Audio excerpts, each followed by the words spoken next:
Subscribe now and press the bell icon. Never miss an update. नमस्कार दोस्तों, स्वागत है आप सभी का आपके अपने YouTube चैनल आराध्या क्लासेस में। दोस्तों, मैं मनोविज्ञान विशेषज्ञ लोकेश कुमार आप सभी का हार्दिक स्वागत करता हूं, अभिनंदन करता हूं। दोस्तों, जैसा कि अपना चैप्टर चल रहा था शिक्षा का, और आज से हम शिक्षा में बात करने वाले हैं कि साहब जो शिक्षा होती है इसके प्रकार कितने होते हैं, और प्राचीन समय की शिक्षा और आज की वर्तमान समय की शिक्षा में क्या बदलाव आया है, प्राचीन शिक्षा का स्वरूप कैसा था, आज की वर्तमान शिक्षा का स्वरूप कैसा है, दोनों में क्या अंतर है, प्राचीन शिक्षा के समर्थन में कौन कौन से मनोवैज्ञानिक आए और आज के इस वर्तमान शिक्षा के समर्थन में कौन कौन से मनोवैज्ञानिक आए, किस किस मनोवैज्ञानिक ने इसके संदर्भ में अपना क्या क्या कथन कहा, आज हम इन सब की बातें करने वाले हैं। तो ठीक है दोस्तों, आगे बढ़ते हैं और हम बात करते हैं। दोस्तों, अपन बात कर रहे हैं शिक्षा के प्रकारों की। तो देखिए दोस्तों, शिक्षा के प्रकार कितने होते हैं? शिक्षा के प्रकार होते हैं 3। शिक्षा के प्रकार कितने होते हैं?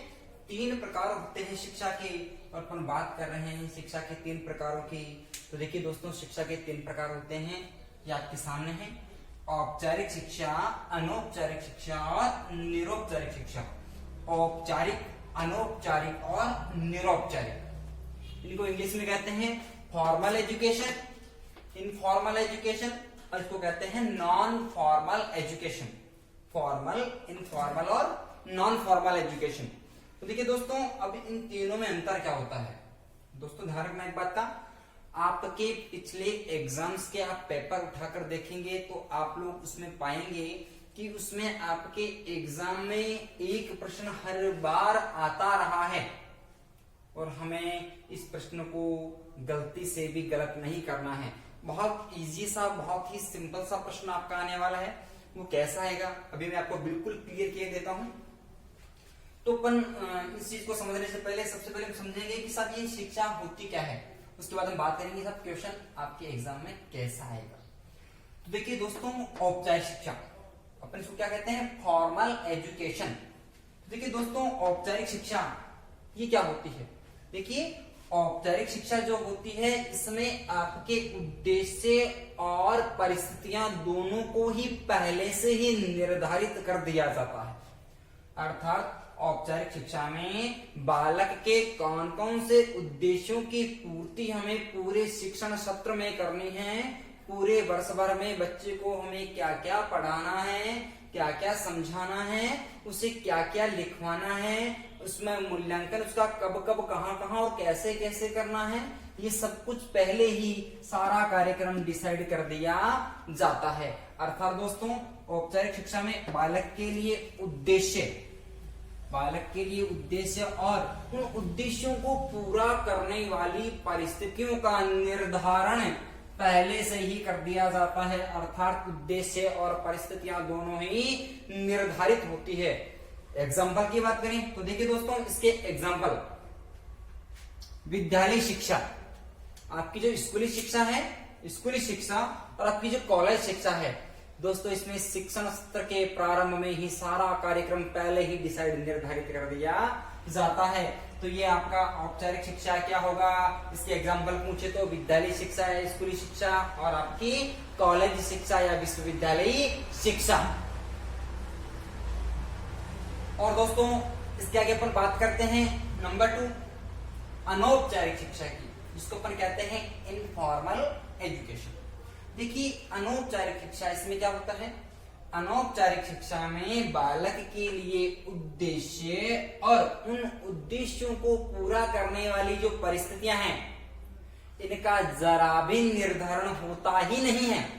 अर्थात बालक के उद्देश्य कब, कहां, कैसे और कब कब पूरे करवाए जाने हैं, इस बात का कोई भी पहले निर्धारण नहीं होता है। ना उनको कभी पूरा करने के लिए किसी प्रकार की परिस्थितियां तैयार की जाती है, ऐसा कभी नहीं होता है। अर्थात कहने का तात्पर्य है कि अनौपचारिक शिक्षा में बालक के उद्देश्य और परिस्थितियां दोनों ही अनिर्धारित होते हैं। दोस्तों, क्या होते हैं? अनिर्धारित। ऊपर वाले में क्या था? निर्धारित। इसमें क्या होता है? अनिर्धारित। अर्थात हम कह सकते हैं कि बालक कब कहाँ कैसे क्या ज्ञान सीखेगा, कब सीखेगा, उसका मूल्यांकन होगा कि नहीं होगा, बालक ने कैसा सीखा, क्या सीखना चाहिए था, क्या नहीं सीखना चाहिए था, ये सीखा तो कहां से सीखा, ये ऐसा कोई कार्यक्रम डिसाइड नहीं होता है। अर्थात इसमें दोनों ही स्थितियां, दोनों ही कंडीशंस कैसी होती हैं, अनिर्धारित। और इसके एग्जाम्पल की बात करें तो देखिए, बच्चा अपने घर और परिवार में अपने घर के बड़े बुजुर्ग लोगों से जो भी ज्ञान की बातें सीखता है, घर में जो भी अपने रिश्तेदार और मेहमान आते हैं वो भी अपने बच्चे को कोई ना कोई नया नया ज्ञान सिखा कर जाते हैं। बच्चा पूरे दिन भर अपने घर में अपने दादाजी के साथ, अपनी दादी के साथ, अपने पापा, अपनी मम्मी, अपने चाचा, अपनी चाची के साथ रहता है और उसे न जाने तरह तरह के क्या क्या ज्ञान उसको सिखाते हैं।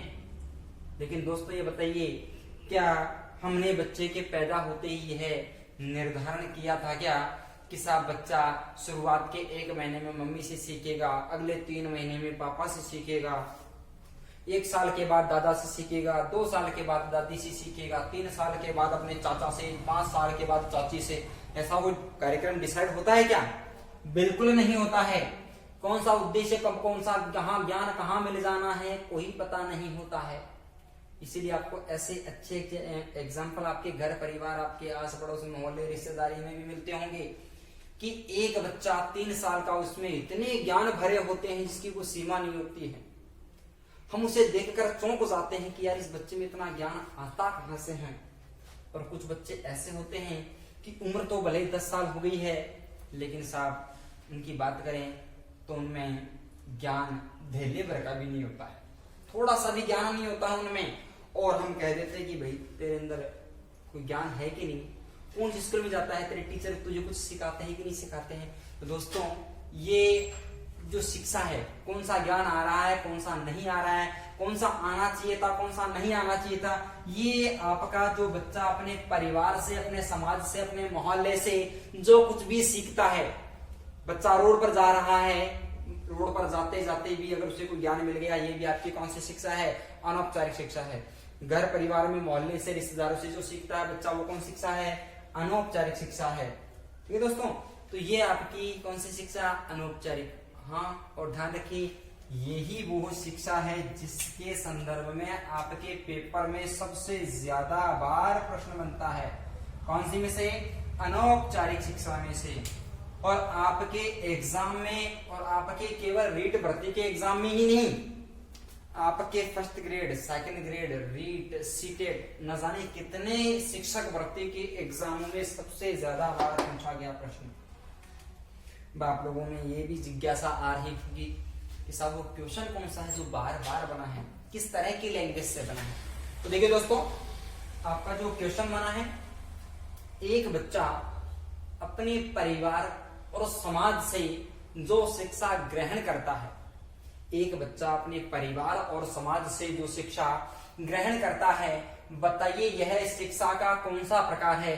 दोस्तों यही प्रश्न आपसे बार बार पूछा गया और बस आपको छोटा सा उत्तर क्या देना था, अनौपचारिक शिक्षा की। साहब यह है आपकी अनौपचारिक शिक्षा है। और दोस्तों इसके बाद हम बात करते हैं नंबर 3, शिक्षा के तीसरे प्रकार की। तो दोस्तों तीसरा प्रकार है निरौपचारिक शिक्षा। कौन सा प्रकार है, निरौपचारिक शिक्षा, जिसको दोस्तों अपन अंग्रेजी में क्या कहते हैं, नॉन फॉर्मल एजुकेशन। क्या कहते हैं इसको, नॉन फॉर्मल एजुकेशन। और देखिए दोस्तों, जैसा कि अपन भाई जो अपन बात कर रहे हैं उद्देश्यों की और परिस्थितियों की, तो देखिए दोस्तों इसमें भी आपके उद्देश्यों का और परिस्थितियों का सीन सामने आता है। इसमें उद्देश्यों का तो निर्धारण होता है। आपके निरौपचारिक शिक्षा में क्या होता है, उद्देश्यों का तो निर्धारण होता है। अर्थात परिस्थिति के बात करें तो परिस्थितियां पूर्णतया क्या होती हैं, अनिर्धारित होती है।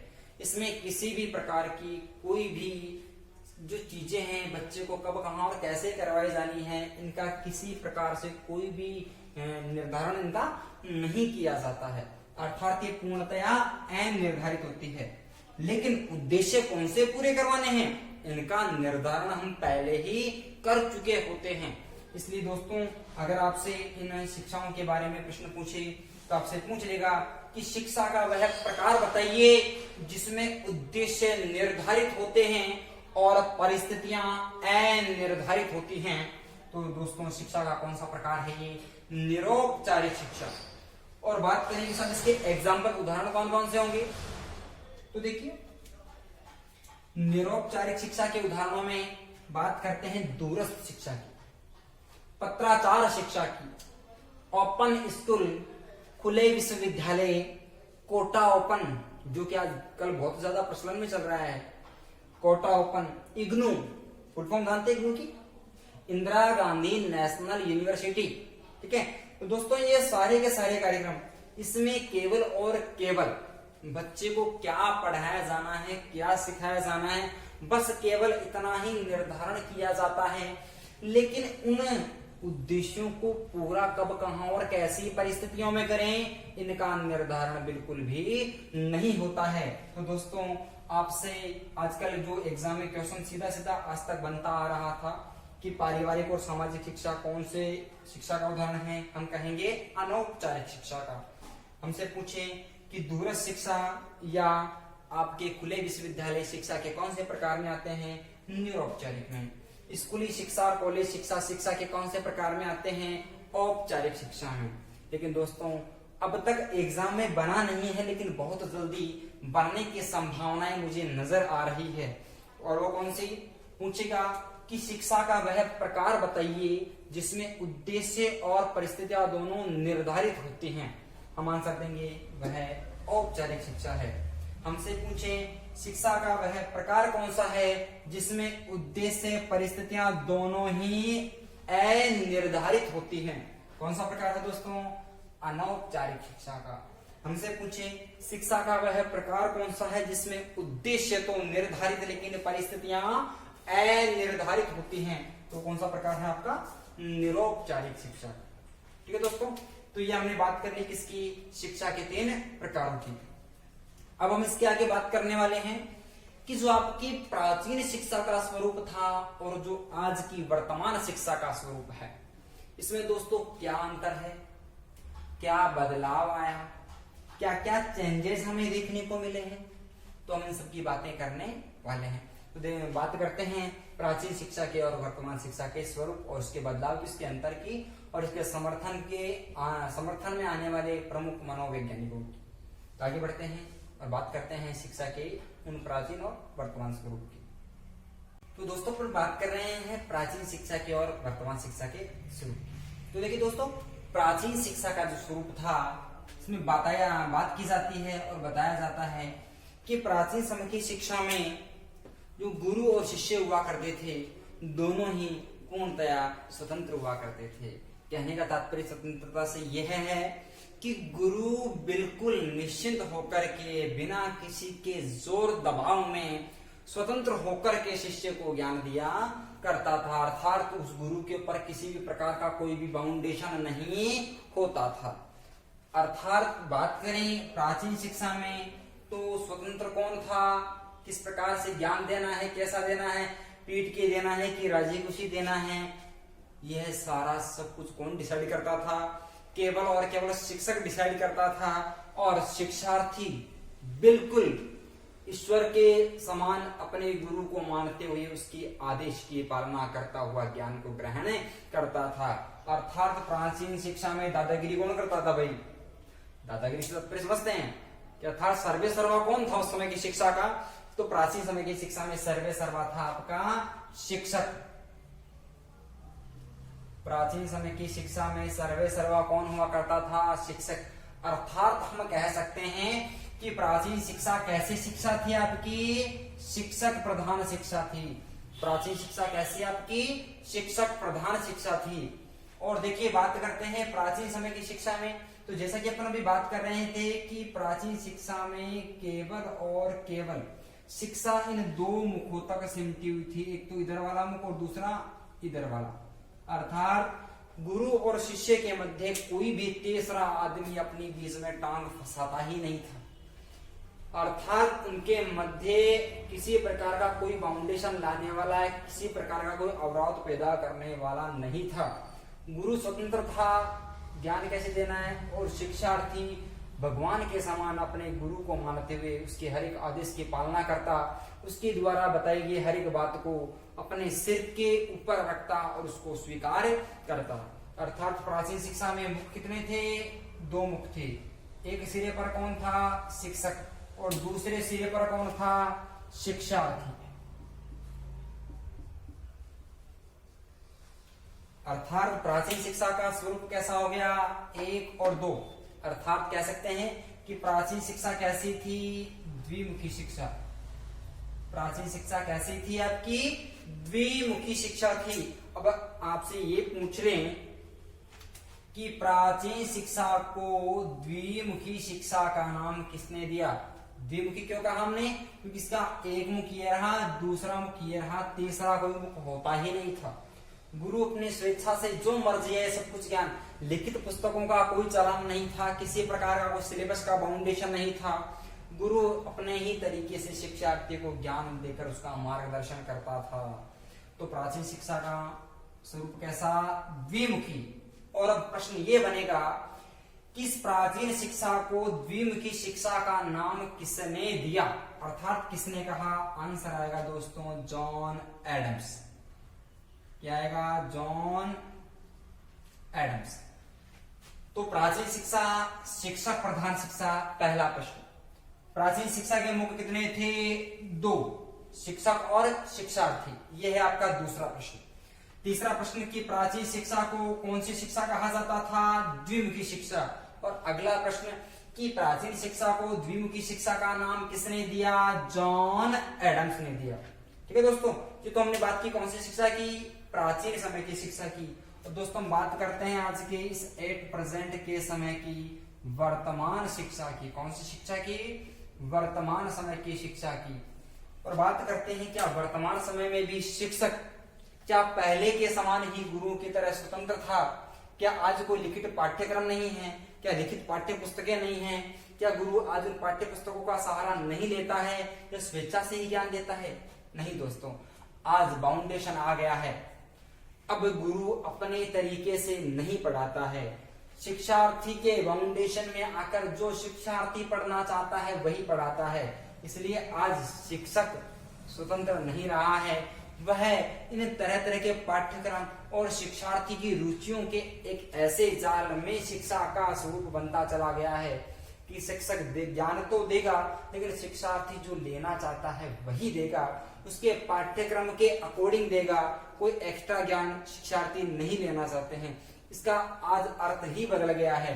अर्थात वर्तमान शिक्षा कैसी हो गई है? शिक्षक प्रधान से बदलकर कैसी हो गई? आपकी शिक्षार्थी प्रधान।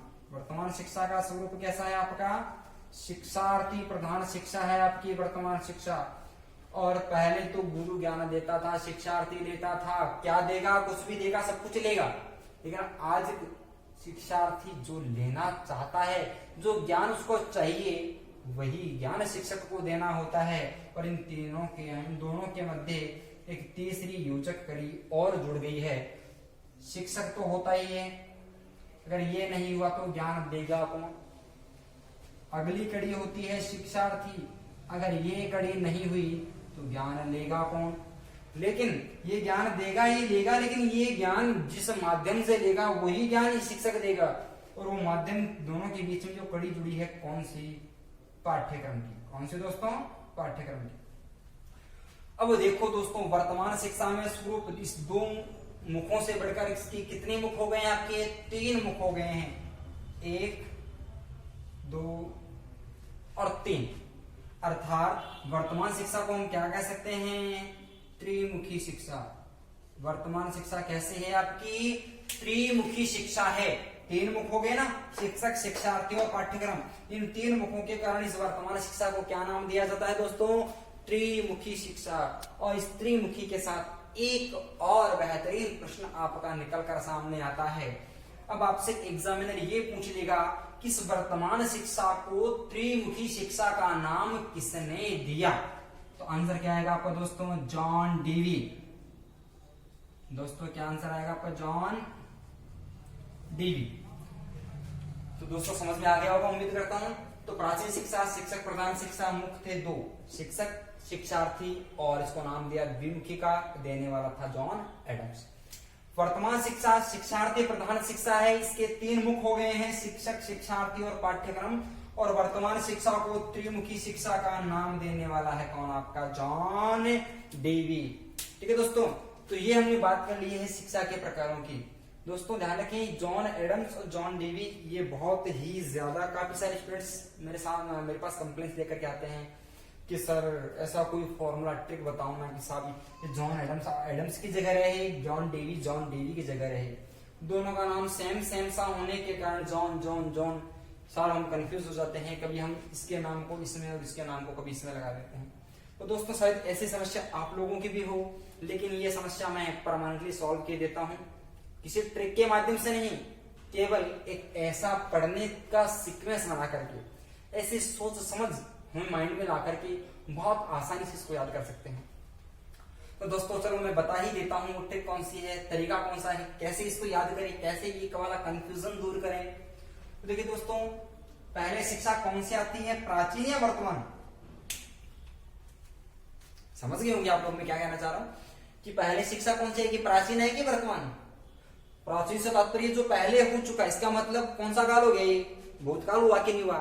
इसका मतलब प्राचीन पहले था, वर्तमान तो आज है। प्राचीन पहले था तो प्राचीन शिक्षा पहले आई, वर्तमान शिक्षा बाद में आई। तो है कि दोस्तों, मैं ट्रिक का एक छोटा सा आपको फॉर्मूला बता देता हूं पहले ही, कि जो पहले आएगा उसको मैं नंबर 1 नाम दूंगा और जो बाद में आएगा उसको मैं नंबर 2 नाम दूंगा। ठीक है, तो देखिए दोस्तों, प्राचीन शिक्षा पहले आई थी ना, नंबर 1 नाम मैंने दे दिया है। वर्तमान शिक्षा बाद में आई, आज जो एट प्रेजेंट चल रही है वर्तमान में है, बट इसके बाद में है ना, इसको मैंने नंबर 2 नाम दे दिया है। दोस्तों आप लोग इसका स्क्रीनशॉट भी ले सकते हैं, और स्क्रीनशॉट लेने के बाद आपको काफी हद तक इसकी मदद मिलेगी। उसके बाद आप लोग अपने नोटबुक में भी नोट डाउन कर सकते हैं। जो भी चैनल पर नए हैं, जो भी अपने क्लास के वीडियो पहली बार देख रहे हैं दोस्तों, वो अपने चैनल को सब्सक्राइब कर लें और लाइक करें, अपने दोस्तों के साथ शेयर करें। और दोस्तों सब्सक्राइब करने के बाद में एक लाल रंग का घंटा है, वो बटन दबाना बिल्कुल नहीं भूलें, जिससे हमारी वीडियो की और भी ऐसी बेहद ही रोचक इंफॉर्मेशंस, जानकारियां आपको बहुत ही जल्द से जल्द मिल सके। तो दोस्तों मैं बता देता हूं, तो प्राचीन शिक्षा नंबर 1 पे थी, वर्तमान शिक्षा नंबर 2 पे। अब देखो भाई, प्राचीन शिक्षा को इधर क्या कहा जा रहा है, आपका शिक्षक प्रधान, वर्तमान शिक्षा को शिक्षार्थी प्रधान। ये बताओ, शिक्षक का स्थान नंबर 1 होता है कि शिक्षार्थी का? भाई गुरु को आप पहला स्थान देंगे, आपके पास में एक चेयर है, आपके पास में एक चेयर है, ठीक है, और आपके चेयर पर आपके सामने एक शिक्षक और शिक्षार्थी आ गए हैं। अब पहले वो चेयर किसको देंगे, गुरु को देंगे कि शिक्षार्थी को देंगे? पहला स्थान, पहला दर्जा किसका? शिक्षक का। यानी कि शिक्षक को भी अपन कहाँ रख देते हैं, नंबर 1 पर। शिक्षार्थी का नंबर कब आएगा? गुरु के उठने के बाद या गुरु के बैठने के बाद। ओके, तो देखो ये भी नंबर 1, इसके बाद नंबर 2 किसका? शिक्षार्थी का। अब देखिए, अब बात आ गई द्विमुखी की और त्रिमुखी की। अब दोस्तों बहुत इजी सा है कि द्विमुखी शिक्षा, अरे 2 पहले आता है कि 3 पहले आता है? हम बात कर रहे हैं द्विमुखी शिक्षा और त्रिमुखी शिक्षा की। तो 2 पहले आता है, उसके बाद में 3 आएगा ना, तो मैंने इसको नंबर 1 पे रख दिया है, मैंने इसको नंबर 2 पे रख दिया है। अब जो सबसे बड़ा कंफ्यूजन आपका है कि साहब ये कंफ्यूजन नहीं था, कंफ्यूजन तो दरअसल हमारा ये था कि जॉन एडम्स और जॉन डेवी में फर्क क्या है। तो देखिए, ये जॉन और ये वाला जॉन, ये दोनों तो आपके कॉमन हो गए हैं। यहां तो आपको कंफ्यूजन होना ही इसी स्टार्ट होता है, लेकिन जॉन के चक्कर में ये इधर और ये वाला इधर आपका आ जाता है। तो देखिए, जॉन एडम्स का नाम ए से शुरू होता है और जॉन डेवी का नाम डी से शुरू होता है। तो दोस्तों बताओ, एडम्स को नंबर 1 पे रखना चाहेंगे कि नंबर 2 पे? अरे कहने का मतलब यह है कि ए पहले आता है कि डी पहले आता है? तो दोस्तों ए पहले आता है और डी इसके बाद आता है। इसको कहां रखा? नंबर 2 पे। अब दोस्तों सारा झमेला ही क्लियर हो गया है। जहां जहां पर नंबर आपको 1 दिखेगा वहां पर सारे सीन अपने आप बनेंगे, जहां पर नंबर 2 दिखेंगे वहां के सारे सीन अपने आप बनेंगे। दोस्तों पेपर में देखने के बाद मैं नहीं मानता कि आपका ऐसा कोई प्रश्न गलत होगा, बिल्कुल भी नहीं होगा। और अगर आपको परेशानी है तो आप उसका स्क्रीनशॉट ले सकते हैं और आप इसको बार बार मोबाइल जब भी छेड़ते हैं, मुझे पता है दिन भर आप उंगली करते हैं फोन में, वैसे भी जब भी आपको समय मिले आप इसको ओपन करें और देख लें ताकि कॉन्सेप्ट आपका क्लियर हो जाए। तो देखिए दोस्तों, प्राचीन शिक्षा नंबर 1, शिक्षक प्रधान नंबर 1 और आपकी द्विमुखी नंबर 1 पे है और एडम्स आपका 1 पे है, वर्तमान 2 पे है, शिक्षार्थी 2 पे है, त्रिमुखी आपका 2 पे है और डीवी आपका 2 पे है और ये आपका क्लियर हो गया मसला।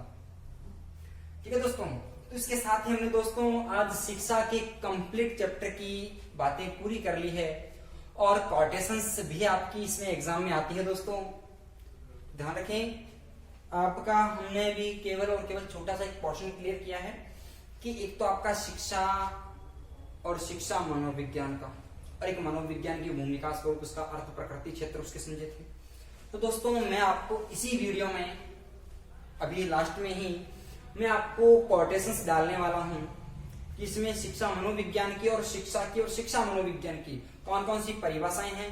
दोस्तों इन परिभाषाओं को आप नोट डाउन कर सकते हैं, स्क्रीनशॉट ले सकते हैं, सेव कर सकते हैं, जो भी आपको अच्छा लगे, और वो रखने के बाद इन परिभाषाओं का बहुत ही अच्छे तरीके से पढ़कर जाएं। दोस्तों मैंने आपके लिए केवल और केवल उन अच्छी और सुंदर परिभाषाओं का संकलन किया है जिन परिभाषाओं को आपके एग्जाम में बार बार पूछा गया है, जहां से आपके एग्जाम में बार बार क्वेश्चन पुटअप हुए हैं।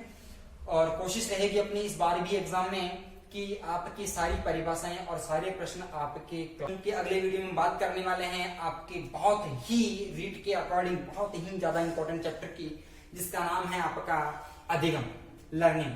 दोस्तों बहुत ही आप बहुत दिनों से इंतजार भी कर रहे हैं मेरे वीडियो का, और दोस्तों आपके कई मित्रों के मेरे पास कमेंट भी आते हैं, मैसेज भी आते हैं फोन पर और कहते हैं कि सर टीचिंग मेथड भी करवा दीजिए। तो दोस्तों मैं आपको बता दूं टीचिंग मेथड भी आपकी जल्दी ही शुरू करेंगे।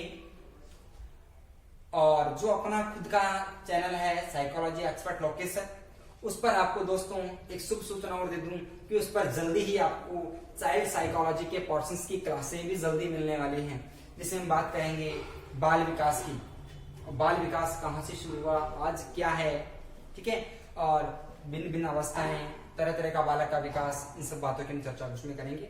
इसकी क्लासें आपको जल्द ही मिलने वाली है। ठीक है दोस्तों, तो दोस्तों इस चैनल को सब्सक्राइब करना बिल्कुल नहीं भूलें। अगर आपको वीडियो कैसा लगा हमें कमेंट करके जरूर बताएं, और भी अगर वीडियो अच्छा लगा हो तो लाइक करें और अपने दोस्तों के साथ शेयर करें, और जो इस चैनल पर नए हैं वो दोस्तों इस चैनल को सब्सक्राइब करें।